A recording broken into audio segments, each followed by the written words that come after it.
Si ustedes están preparados, si ustedes están preparadas, nos sumergimos directamente entonces en el universo de los redondos.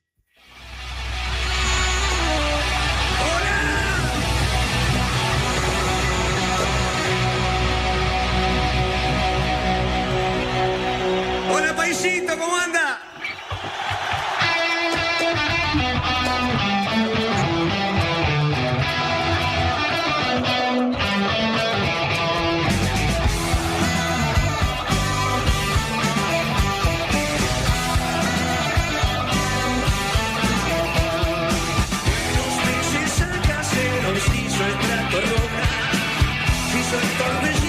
Y ya los voy a convocar, ricoteros, ricoteras, 099-891-888. Mándennos algún recuerdo, si estuvieron presentes en aquel Estadio Centenario, si hicieron fila ante los coraceros, como hablábamos recién con Guille. ¿Qué recuerdan de aquella presentación de los Redondos de Ricota aquí en Montevideo? Ya les adelanto además que estuvimos conversando con Claudio Kleiman, periodista, músico, conductor radial, escritor, fundador de aquella mítica revista Expreso Imaginario, pero además cronista en medios como La Rock y Pop, Sardos y Peces, Zona de Obras, Clarín, Perfil, La Nación, Página 12, La Rolling Stone, por supuesto. Personalidad destacada de la cultura, además por la legislatura bonaerense. Conversó obviamente con la música Me Llueve, y con él vamos a estar también sumergiéndonos en alguna de las aristas de aquella presentación de los Redondos aquí en Montevideo. Pero hagamos un poco de historia, y de hecho este audio del pibe de los astilleros está precedido justamente de este saludo del Indio Solari.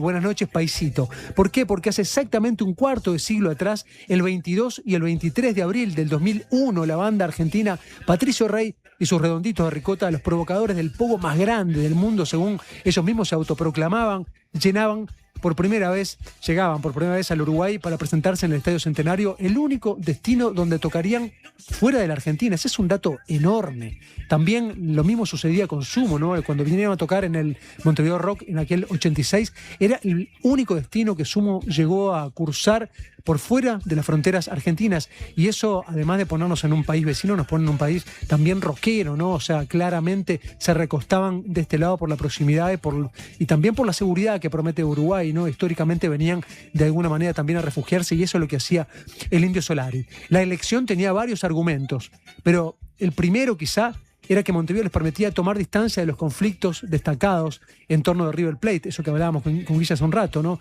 Estadio donde originalmente iban a presentar las canciones de su último disco, Momo Sampler.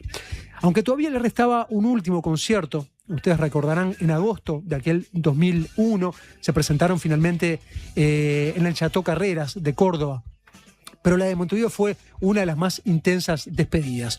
Un año antes ya habían vivido una tensión profunda en el Monumental, cuando se produjeron fuertes altercados y varios jóvenes resultaron heridos, y uno en particular perdió la vida, teniendo además que tocar más de medio concierto con las luces del estadio prendidas, porque así lo había dictaminado un juez. No había manera de continuar. Y eso, por supuesto, generó una tensión muy fuerte también en la interna de la banda, una depresión muy fuerte en el Indio Solari, que no podía comprender cómo, trabajando todos los detalles de una convocatoria, como habitualmente la banda hacía, tratando de cubrir cada una de las aristas donde podía llegar a haber un conflicto, bueno, igual de todas maneras algún infiltrado tuvieron en su concierto, y hubo ese desenlace que evidentemente les prohibía la posibilidad de volver a tocar en Capital. Hola, hola, paisito. Entonces era como saludaba el Indio Solari segundos antes de entonar este Pibe de los Astilleros, que suena de fondo, el tema con el que habían publicado una década atrás en La Mosca en la Sopa.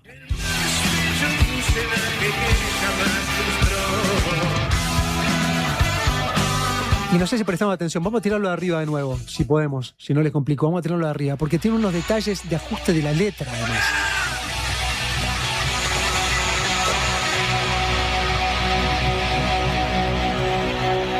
Hola, paisito, ¿cómo anda?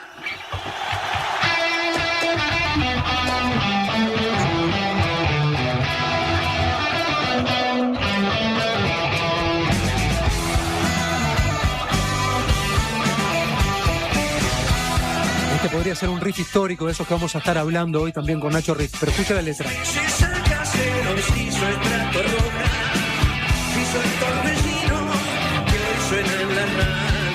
Creo que ya cambió algunas palabras, ¿no? Fue unos meses a Caseros y su Estrato Roja. dice el Indio Solari, cambiando obviamente la frase de esta canción. La ceniza no caía de su cigarro y estaba en sus ojos desalmándote. Alquiló una rana rubia tibia de Aragana, se moría de ganas de matarla, una linda damita de Concordia, el más bello fuselaje que jamás lustró. Hay algunos mensajes que ya van cayendo, voy a ir despachando ya para ponernos un poco a tiro. Buenas noches desde Reducto, la música me ayuda, felicitaciones por el programa, riff memorable, lo de Chuck Berry. Rodrigo apunta, gracias por la compañía mientras preparo clases. Es un apunte que ya va a quedar entonces para Nacho Riff cuando llegue en esa sección repasando justamente esa estructura, esa columna vertebral de las canciones rockeras como son los riffs. Patricio Rey y sus redonditos de Ricota tocaron en el Estadio Centenario de Montevideo el 22-23 de abril de 2001. Me encontré con un amigo en otra puerta distinta a la que me correspondía. Hice la cola para acompañarlo y en un momento los policías, que estaban totalmente desquiciados, comenzaron a tirar una lluvia de gas pimienta. Es lo que apunta uno de los mensajes que tengo por acá. Ahora, Carlos, estuvimos ahí, qué noche, por Dios, éramos 7, una amiga embarazada, la tuvimos que proteger entre todos porque estuvo picante la entrada. Saludos, Johan de Nueva Helvecia. Sí, la policía acá, los coraceros acá no estaban muy preparados para un movimiento de masa en torno a un espectáculo rockero como era este, y además ya se había alertado de que venía mucho argentino, mucho porteño, por sobre todo era muy notorio si uno se arrimaba a la terminal de Tres Cruces o si uno llegaba en las proximidades de Buquebus, llegaban las hordas de argentinos, ¿no? Como se decía en aquella época, y obviamente que eso generaba un poco de inestabilidad y la policía, ante la duda, reprimía en aquel entonces, ¿no? O por lo menos te trataba con bastante despecho. Pero bueno, seguimos profundizando un poco en aquella jornada. El repertorio incluiría 24 temas, ordenados en 2 bloques simétricos. Un tercero de despedida era el que cerraba, ¿no? Y luego de la apertura, el segundo tema en la lista, Un ángel para tu soledad, Solari llamó la calma. Recuerdo específicamente eso y pidió además al público que cuide la ciudad, que cuide el recinto, que no haya locales ni visitantes, por sobre todo tratando de disuadir la rivalidad entre uruguayos y argentinos. Y el concierto, la verdad que para sorpresa de muchos, transcurrió con absoluta calma. Los primeros tramos fue donde canalizaron los 11 temas del nuevo disco, ¿no? Una cuestión muy rara, ¿no? El último bloque fue una despedida sin aliento de clásicos ricoteros, claramente, que comenzaron con Preso mi ciudad y siguieron con Tarea fina, con Juguetes perdidos, Nuestro amo juega al esclavo, Nueva Roma y por supuesto Jijiji para el cierre y toda la parafernalia final.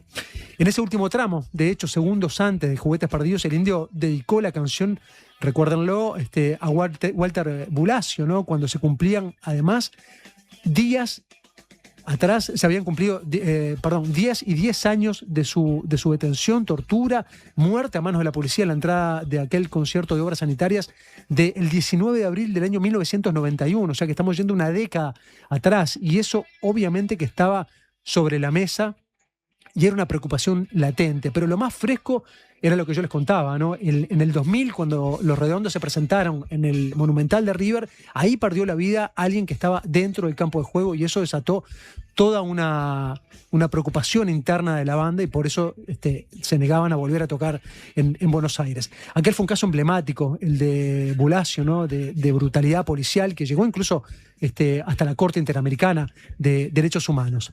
Agradecerles es redundante, cerraba el Indio Solari, porque ¿cómo uno puede hacer para soportar el corazón así? Decía, visiblemente conmovido. Hemos pasado otra noche de puta madre.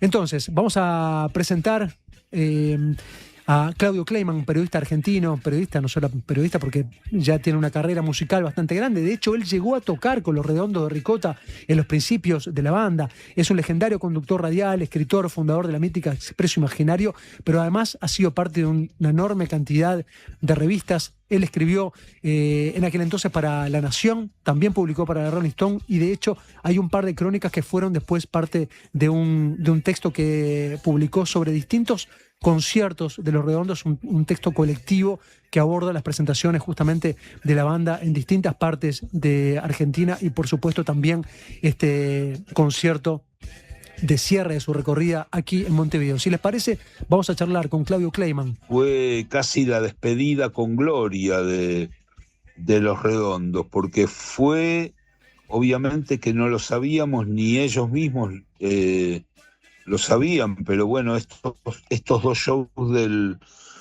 del centenario fueron los anteúltimos shows de Los Redondos, Es quedaba uno correcto, más, el de Córdoba, nada más. claro. Sí, la magia del Este, concierto fue total, ¿no? Pero la sonoridad, de todas maneras, del último álbum podía ya sugerir un cambio de rumbo y presumir incluso algunas diferencias, ¿no? En la interna de la banda. Nadie imaginaba que podía ser el final, no tenías idea, vos tampoco, o ya se rumoreaba alguna discordancia interna. no, no, la verdad es que yo recuerde no había rumores. Yo creo que la separación de los Redondos, yo creo que los sorprendió a ellos mismos, que no fue como consecuencia de un largo proceso. O sea, después analizándolo en retrospectiva, puedes decir, sí, había un largo proceso porque estas cosas no suceden, porque sí, digamos. Pero, pero bueno, sucedió, vos sabés, está todo muy documentado, que hubo una discusión entre ellos después de una nota periodística, que bueno, que ahí culminó en un no va más, porque se puso medio caldeada la discusión, pero, pero bueno, yo creo que hasta el día anterior a eso nadie pensaba en separar, en que se separaran los Redondos. Esos desacuerdos entre ellos, eh, nada, como que podían arreglarse, supuestamente. Ujú. Este, Ahora con respecto a lo que decís también de las diferencias musicales, también es cierto, pero también es algo que se ve con el diario del lunes, digamos, porque, bueno, los Redondos habían ido cambiando álbum a álbum y, bueno, y nada permitía suponer que este no fuera como otro paso de la evolución que venían llevando. Aparte, qué sé yo, si después mirás un poco la carrera posterior de ellos, ni lo del Indio es tan electrónico, ni lo de Sky es tan tracción a sangre. Quiero decir, ambos se han valido de ambas cosas, se valen de ambas cosas hasta el día de hoy. Así que, Es cierto, sí, de hecho, digamos, no. también en el concierto mismo a Sky se lo ve muy, muy seguro, ¿no? Disfrutando del evento, con momentos guitarrísticos tremendos, además. Sí, sí, tal cual. Hay muy buenos momentos guitarrísticos y eso era una característica de los Redondos, ¿no? Que se apreciaba por ahí más en vivo que en los discos, ¿no? La guitarra de Sky lucía, tenía sus espacios de una manera que por ahí en los discos no se percibe tanto, si bien obviamente las participaciones de él son fundamentales. Por supuesto. Tenía mucho sentido presentar aquellas canciones acá en Uruguay, ¿no? Ya que era un disco que se había de alguna manera inspirado en buena parte en esta fiesta de Momo de nuestro país, ¿no? Desde el título mismo del Sí, disco, pero además hay un montón de canciones que refieren justamente a eso, ¿no? El Templo de Momo, la Murga de los Renegados, la Murga de la Virgencita, la Murga Purga. Es una referencia directa al Uruguay. tal cual, es una referencia directa. El Indio venía viajando al Uruguay con bastante frecuencia, creo yo, por esa época, porque bueno, le gustaba, se ve que había encontrado como este, un territorio amigo, digamos, un lugar amigo, que podía salir, ir al cine, cosa que le gusta mucho a él, ir al cine sin que lo volvieran loco, los fans y eso. Y por eso durante el show hay como varios mensajes de él diciendo, mensajes de él hacia sus fans argentinos fundamentalmente, hacia la gente que había cruzado el charco para ver el show, ¿no? Que dice, son buena gente, yo los conozco, miren, les digo que como para que no hubiera diferencias entre los fans argentinos y los fans locales, digamos. Que no haya locales ni visitantes, ¿no? Decía. Sí, exacto, que dice, acá adentro somos todos redondos, qué sé yo. Entonces, nada, se ve que era como también, especialmente para el indio, la concreción de una idea, de un sueño, casi diría, porque seguro que él, las veces que viajaba a Montevideo, por ahí estaba pensando, che, estaría bueno venir a tocar acá, qué sé yo, finalmente hacerlo en un marco como el Estadio Centenario. Yo creo que era como el mejor marco posible que se pudiera pensar, ¿no?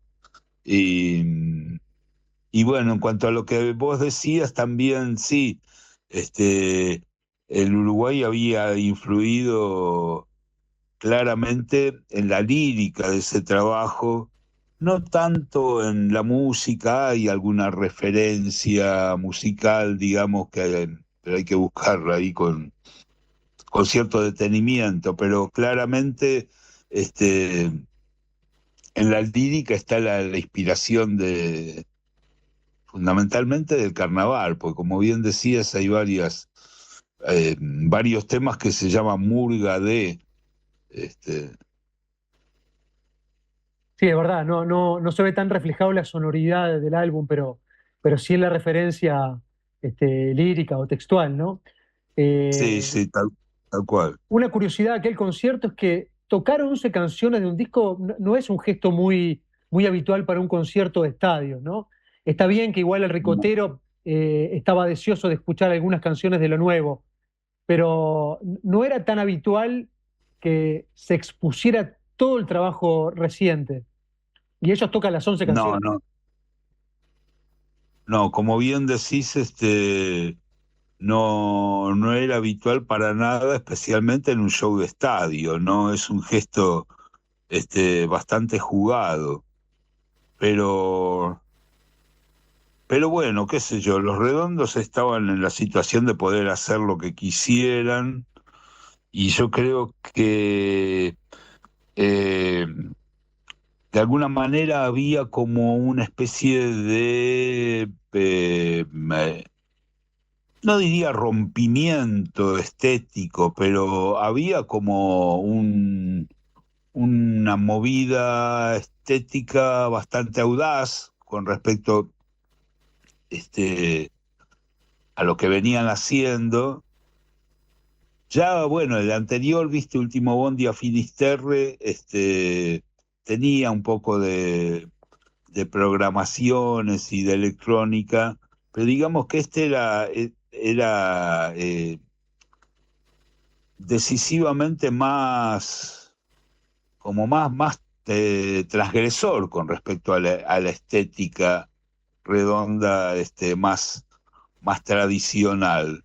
Entonces era como afirmar ese paso que habían dado diciendo, mira, te toco todas las canciones de este disco, que bueno, que uno supone que si hubieran seguido tocando después esa cuestión, como todas las bandas, viste, haces por ahí 3 temas o 4 del último disco y lo mezclas más con el repertorio anterior. Pero ahí se ve que era como presentación de disco, literalmente. Vamos a presentar este disco y lo tocamos entero porque queremos mostrar cómo esta nueva etapa, esta nueva fase de Los Redondos, digamos.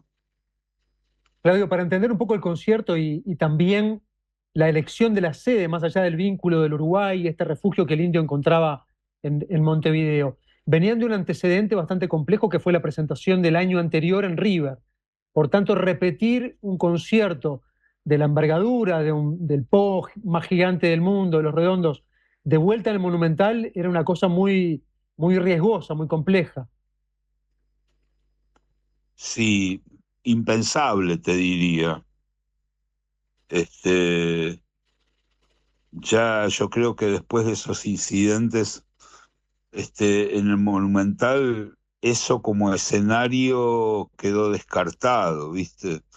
Eh, y además, bueno, yo creo que ya en el Monumental, el Indio ahí sí había adelantado la posibilidad del final, ¿no? Sí, muy Porque, temeroso de los resultados, de los infiltrados.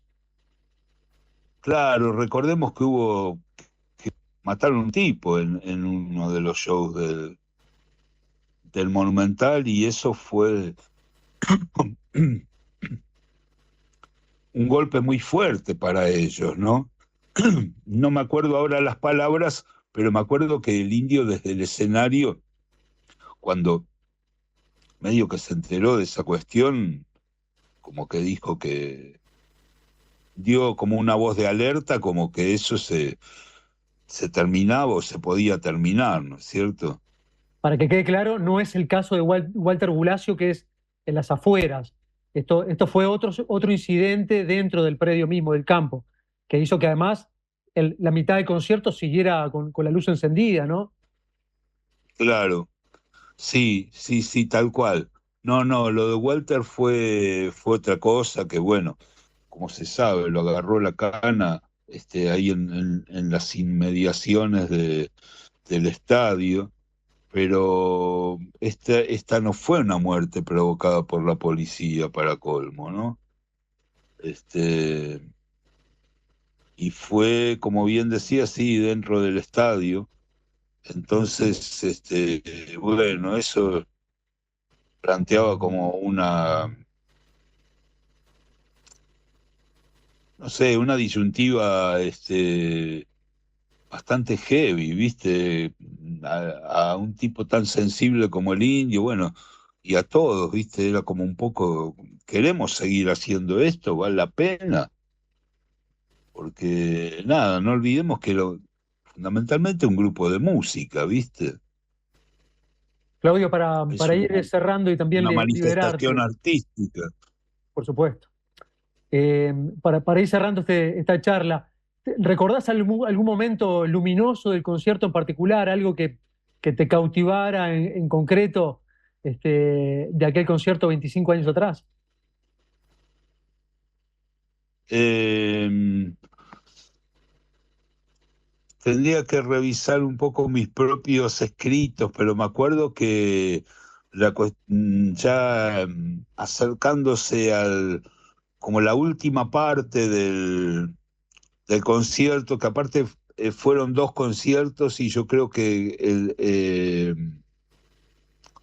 el primero, que si mal no recuerdo fue un día domingo.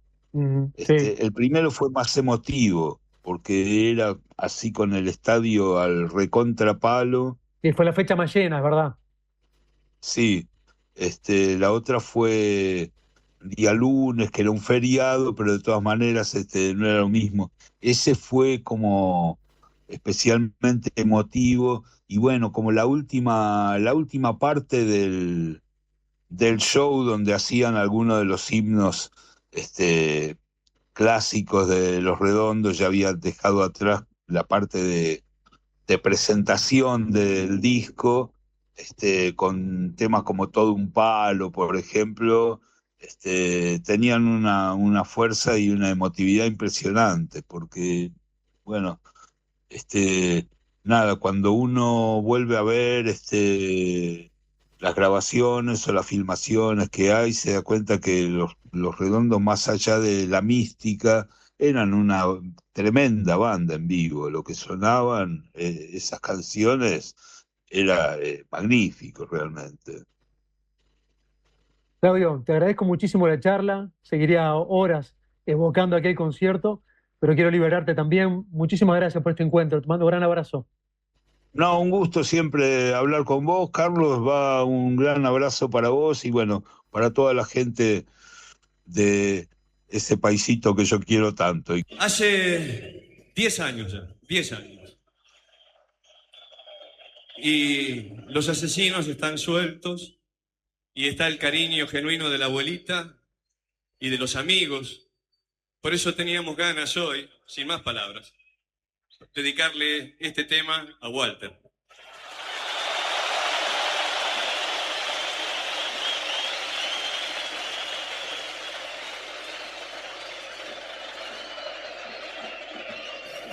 Y eso es lo que hablábamos más temprano, ¿no? Justo en la antesala de este Juguetes Perdidos, que era uno de los temas justamente del tramo final del recorrido de aquel concierto. Él le dedicaba esta canción a Walter Bulacio, que había sido asesinado una década atrás, una década y días en aquel momento, porque él es asesinado el 19 de abril y esto era el 22, esta primera grabación. Recordemos que tocaron 22 y 23, domingo y lunes. En lo particular yo asistí el día domingo, que fue, estábamos recordando acá, el día que abrió la Tribu Mandril, aquella agrupación de percusión alternativa y de instrumentos reciclados que tenía Nicolás Arnicho, y el lunes lo hicieron Sebelé, originarios del Barrio Sur, una cuerda de tambores que de alguna manera funcionaba como espectáculo de apertura, ¿no? Enormes conciertos de Los Redondos de Ricota. El primero, el del día domingo, tuvo más asistencia, como unas 25.000 personas. El segundo, creo que promedió unas 20, no más de eso. Fuimos el domingo, me apuntan por acá, con toda la barra de compas de Montecaseros, Argentina, de Montevideo y de Bella Unión. Cuando salimos, le digo a mi hermana, mañana tenemos que venir de nuevo. Ella llamó a un amigo en CD Warehouse, donde vendían las entradas y nos guardó 2. El lunes fuimos de nuevo, ya que estuvimos en los 2 toques seguidos. Saludo, Martín, desde Bella Unión. Se están comunicando con nuestra vía de WhatsApp, 099-891-888. Y tengo otro mensaje acá, dice, hola Carlos, estuvimos ahí. Qué noche, por Dios, éramos 7, una amiga embarazada. Este ya lo leí, creo, a ver. Lo leí, pero al final me apunta porque es un mensaje, por eso lo abrí de vuelta, cayó una cosa nueva. Dice, vimos volar un casco de un policía por el cartel de acceso de la puerta 15. Sí, podía pasar absolutamente todo. La gente estaba totalmente enfervorecida y eso que nadie tenía la más mínima idea de que eso se estaba por terminar y que era la última oportunidad que todos aquí en La Vuelta teníamos de ver en vivo Los Redondos de Ricota. Tengo a Nacho Martínez por acá, pronto para su columna, para repasar esta columna vertebral de la canción rockera, como es el riff, la frase melodiosa que dispara todo, ¿no? En muchos casos incluso dispara hasta la propia lírica de la canción. Nos vamos a poner lúdicos. Ahí va. ¿Estuvo usted en aquel concierto, en aquellos 2 conciertos de Los Redondos aquí en Montevideo? Bueno, me hubiera encantado porque para mí Los Redondos es la banda más grande de la historia del rock en español. Pero, por desgracia, yo tenía 13 años y era una etapa oscura de mi vida en la que todavía solo escuchaba cumbia. Estaba sucumbido en la tropical todavía. Sí. No había descubierto. Por lo menos uruguaya, era la auténtica. Ah, bueno, está. La 424, no, los fatales. Un amigo me decía, yo si es cumbia nacional y se baila levantando polvo del suelo, para mí está bien. Bueno, todo es discutible, pero está bien. Otro recuerdo enorme de este concierto de Los Redondos era que en los intervalos la banda se subía a la van y se retiraba y cruzaba toda la tribuna. O sea, andaban con la van por encima del campo. Tengo esa idea, capaz que daban la vuelta, pero tengo la idea que iban hasta la tribuna contraria y ahí permanecían ratísimos largos. O sea, los intervalos eran verdaderamente pronunciados. Ni que hablar el último tramo de canciones previo a los bises, ¿no? Bueno, evocamos entonces aquellos 2 conciertos a 25 años de Los Redondos en el Estadio Centenario.